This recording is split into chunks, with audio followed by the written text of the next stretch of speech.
लोकसभा चुनाव में भाजपा को बड़ा झटका लगने जा रहा है। बीजेपी के खिलाफ बड़ी साजिश हुई है। बीजेपी के खिलाफ जो सियासी यानी जो राजनीतिक साजिश है वो रच दी गई है। इस बार बड़ा झटका बीजेपी को लगेगा और झटका कोई और नहीं देगा, परिवार के सदस्य देंगे। प्रधानमंत्री नरेंद्र मोदी के परिवार के सदस्य इस रणनीति में जुटे हुए हैं, कैसे बदला लिया जाए। साल 2020 में जब बिहार के अंदर एनडीए की गठबंधन थी, तब विधानसभा के चुनाव में नीतीश कुमार के खिलाफ बीजेपी ने साजिश की थी। बीजेपी ने साजिशन चिराग पासवान को बिहार के चुनाव के मैदान में उतार दिया और चिराग पासवान ने नीतीश कुमार के खिलाफ सीधे तौर पर मोर्चा खोल दिया था। चिराग बीजेपी से जुदा नहीं थे, लेकिन खुद को जुदा दिखा रहे थे और नीतीश के खिलाफ सबसे बड़े दुश्मन बनकर निकले। नीतीश कुमार को इसका खमियाजा भुगतना पड़ा कि जब चुनाव के नतीजे सामने आए तो नीतीश कुमार तीसरे नंबर की पार्टी बनकर उभरे और अब ठीक उसी प्रकार 2020 का बदला लेने के लिए बीजेपी के खिलाफ एक बड़ी साजिश रची जा रही है। यह साजिश कोई और नहीं रच रहा है, नरेंद्र मोदी के परिवार के सदस्य। यह साजिश चिराग पासवान के घर में रची जा रही है। 2020 में नीतीश कुमार के खिलाफ साजिश और 2024 में नीतीश और बीजेपी दोनों के खिलाफ यह साजिश है। प्रधानमंत्री नरेंद्र मोदी के खिलाफ यह साजिश है। यह साजिश 2020 के तरह ही बिल्कुल रची जा रही है। इस बार बीजेपी ने अपने 17 उम्मीदवारों को मैदान में उतारा है। जेडीयू ने 16 उम्मीदवारों को, बिहार के 40 लोकसभा सीटों में से 5 सीटों पर चिराग पासवान अपने उम्मीदवार उतारने जा रहे हैं, जिसमें एक सीट पर वो खुद लड़ेंगे।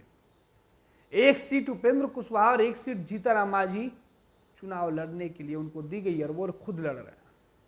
लेकिन इस 40 सीटों पर साजिश रच दी गई है और यह साजिश चिराग पासवान के चाचा रचने जा रहे हैं।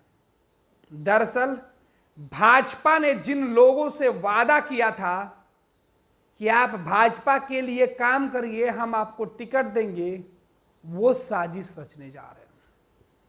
17 महीनों में जब नीतीश कुमार महागठबंधन में शामिल हुए थे, उस वक्त बीजेपी ने बिहार के लोगों को एक वादा किया था, उनको एक सपना दिखाया था, जो सपना 2024 के चुनाव में 17 महीने बाद ही तोड़ दिया गया।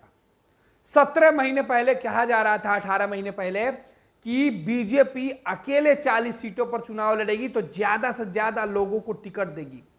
लेकिन लोकसभा चुनाव की घोषणा होने के पहले नीतीश कुमार के साथ बीजेपी सरकार में चली गई और बीजेपी नीतीश और महागठबंधन के खिलाफ जिन लोगों को अपने पाले में करके लाई थी, उन सभी लोगों को धोखा दे दी और इस धोखे का बदला अब लिया जाएगा।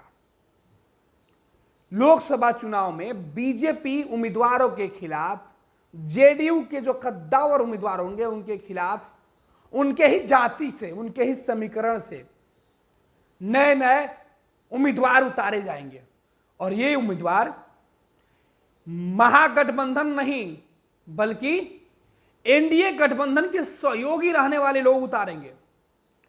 पशुपति पारस इस बार चिराग पासवान जिस तरीके से 2020 में खेल किए थे, पशुपति पारस 2024 में खेल करने जा रहे हैं।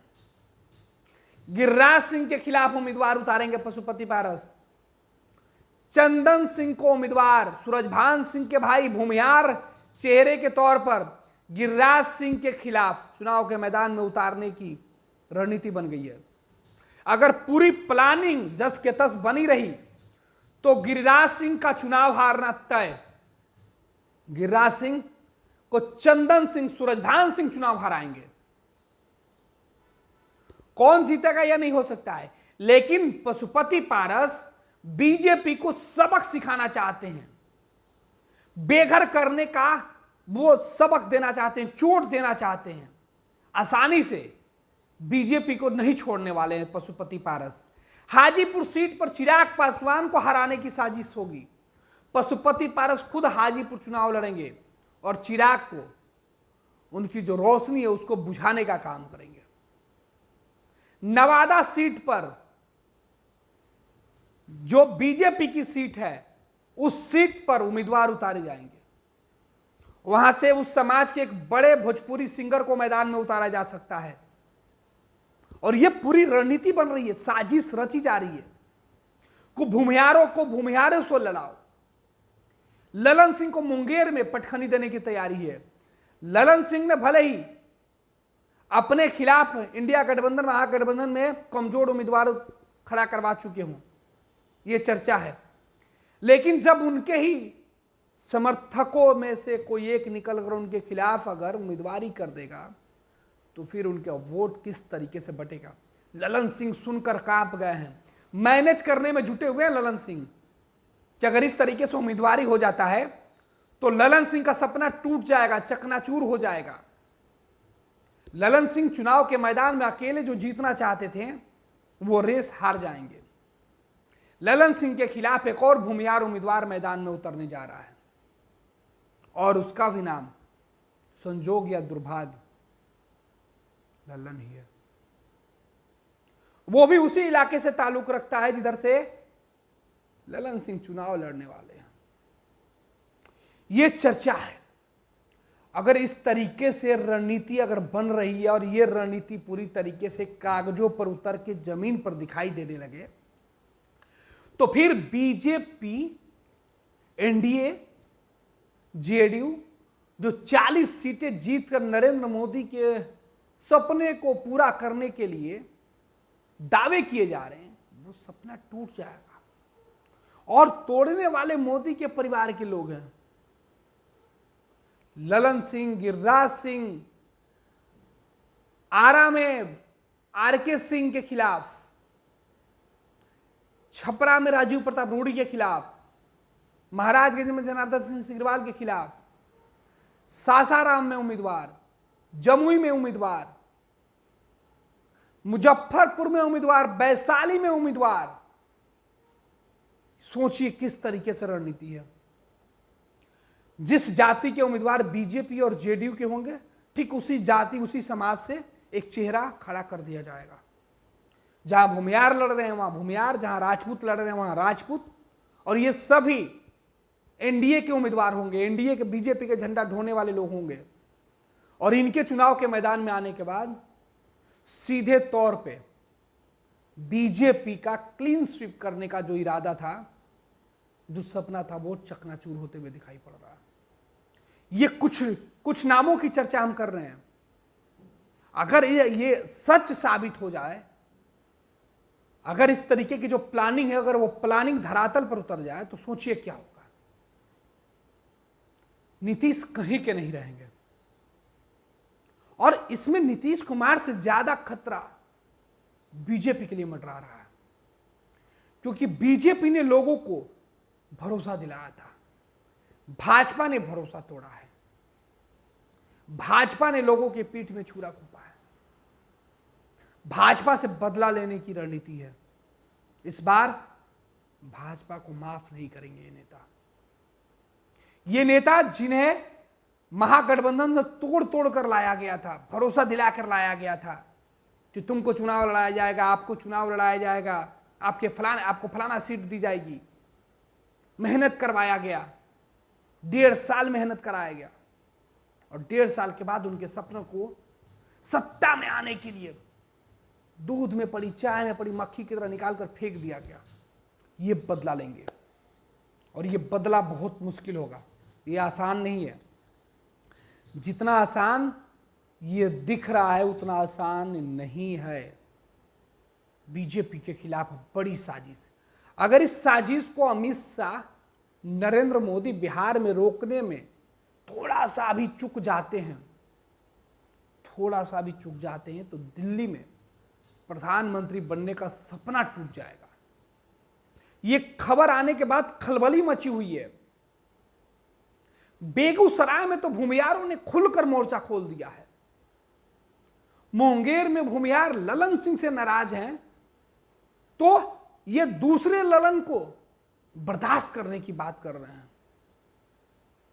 जिस स्थानीय उम्मीदवार से एंटी कंबेंसी की बात की जाती है, अगर उससे कोई नाराज है तो उसके लिए विकल्प दिया जा रहा है, और यह विकल्प बहुत मुश्किल है बीजेपी के जीत की डगर के लिए। ये मुश्किल हालात पैदा कर रहे हैं। 2020 में चुनाव के नतीजे चौंका चुके हैं। नीतीश को सपनों में भी उनको इस बात की उम्मीद नहीं थी कि ऐसे भी परिणाम आएंगे, कि नीतीश को 5 साल के इस शासन काल में 2020 से 2025 के बीच के टेन्योर में कई दफे मुख्यमंत्री की कुर्सी छोड़ने की नौबत आएगी, और आ चुकी है। नीतीश को यह बात अच्छे से पता है।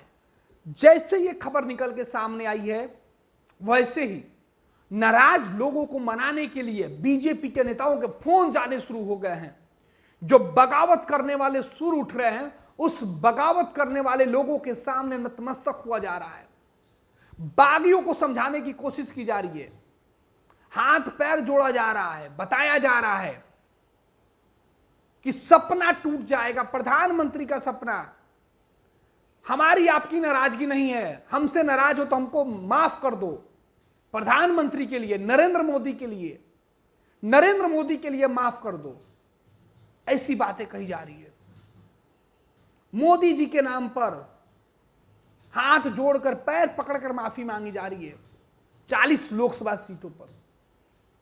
और यह बात महागठबंधन को पता है। वो पीछे से और पुशअप कर रहे हैं कि नहीं, मानना नहीं है, चुनाव लड़ना है, हम सपोर्ट करेंगे। ये सीन है। यानी बागियों ने खेल बिगाड़ दिया है। अगर ये नामांकन कर लेते हैं, अगर आज ये चुनाव करा लेते हैं और आज के समय में अगर ये चुनाव हो जाती है, तो फिर इन सभी उम्मीदवारों का हारना तय है। बागी खेल बिगाड़ देंगे। और यही वजह है कि इन बागियों को मनाने का मतलब फुल बुलेट स्पीड से, बुलेट ट्रेन की स्पीड से ज्यादा जोर लगाकर ये मान सम्मान और मान मनोबल का दौर जारी है कि बागियों को मैदान में नहीं उतरने दिया जाए। साम दाम दंड भेद सब अख्तियार किया जा रहा है, लोभ लालच सब दिया जा रहा है, लेकिन कोई किसी से टसन में कम नहीं है। अलग अलग प्रलोभन दिया जा रहा है कि लोकसभा चुनाव नहीं लड़ो, राज्यसभा भेज दिए जाओगे, विधान परिषद भेज दिया जाओगे, सरकार में शामिल करा लिया जाएगा, मंत्री बना दिया जाएगा। ये तरह तरह की बातें हो रही है। अब देखना है कि आखिर ये नतीजे क्या कहते हैं। अगर जो खबरें निकल के सामने आ रही है, बागी अगर चुनाव के मैदान में उतरेंगे तो बगावत 2020 वाली होगी या 2024 में नरेंद्र मोदी के नाम पर मना लिए जाएंगे। अगर पशुपति पारस को मना लिया जाता है तो खेल बिगड़ने से रोका जा सकता है। अगर भूमियारों को मना लिया जाता है तो खेल बिगड़ने से रोका जा सकता है। बीजेपी के झंडा ढोने वाले लोगों को मना लिया जाता है तो खेल बिगड़ने से रोका जा सकता है। 2020 के विधानसभा चुनाव में बीजेपी को यह बात अच्छे से पता है कि अपने जब बागी होते हैं और सिला और जख्म देने का सिलसिला शुरू करते हैं ना, तो फिर वो जख्म और जो घाव होता है ना, वो बहुत दिनों तक रहता है और उस जख्म को नासूर बन जाता है। उसका मरहम नहीं होता है और ना ही कोई इलाज होता है। इसलिए उस जख्म को कुरेदने से अच्छा है कि उसे पट्टी लगाकर बांध दिया जाए। खैर, बीजेपी लोकसभा 40 सीटें जीतना चाहती है, एनडीए जीतना चाहती है और उसके लिए उम्मीद है कि वो अपने बागियों को मनाने में सफल हो पाएगी। अब देखना है कि जो बागी, जो कलेजा, जो तेवर लेकर मैदान में उतरकर घोषणा किए, ऐलान किए हैं, उनका कलेजा, उनका तेवर किस तरीके से पिघलता है, तराजू के किस वजन के साथ वो दब जाते हैं। ईमान और इमाम दोनों खत्म होता है, क्योंकि ईमान तो सियासत में होता ही नहीं है, बस लालच लोभ ही बचा रहता है। देखिए किस लालच में ये बागियों को बागीपन खत्म करके झंडा ढोया जाता है। अगर ये झंडा पकड़ लेंगे एनडीए का, तो एनडीए का रास्ता साफ हो जाएगा, वरना हर कदम पे कांटे चुभेगी बागियों के तौर पे। ये लो मुंह मीठा करो, आज मैंने अपना जॉब छोड़ दिया, अब हम पूर्णिया वापस जाएंगे। जॉब छोड़ दिया है? मतलब ये घर कैसे चलेगा? हम करेंगे क्या? और माँ बाबूजी क्या बोलेंगे? इसलिए मैं एक और मिठाई का डब्बा लाया, अपने बिजनेस के लिए लोन अप्रूव हो गया। अरे लोन अप्रूव हो गया वो तो ठीक है, लेकिन पूर्णिया में हम रहेंगे कहाँ? अपना घर भी तो नहीं है वहां। इसलिए तो एक और मिठाई का डब्बा अलग से लाया हूं। हमने पूर्णिया में घर ले लिया है, पूर्णिया के ई होम्स पैनोरमा में। पूर्णिया में पैनोरमा ग्रुप लेकर आए हैं ई होम्स पैनोरमा, बड़ा घर, आलीशान जिंदगी और अत्याधुनिक सुविधाओं के संग। अरे अरे, अब क्यों मुंह मीठा करवा रही हो? क्योंकि हम घर वापसी जो कर रहे हैं। घर वापसी की खुशी पूर्णिया में ई होम्स पैनोरमा के संग। ई homes panorama, luxurious lifestyle redefined.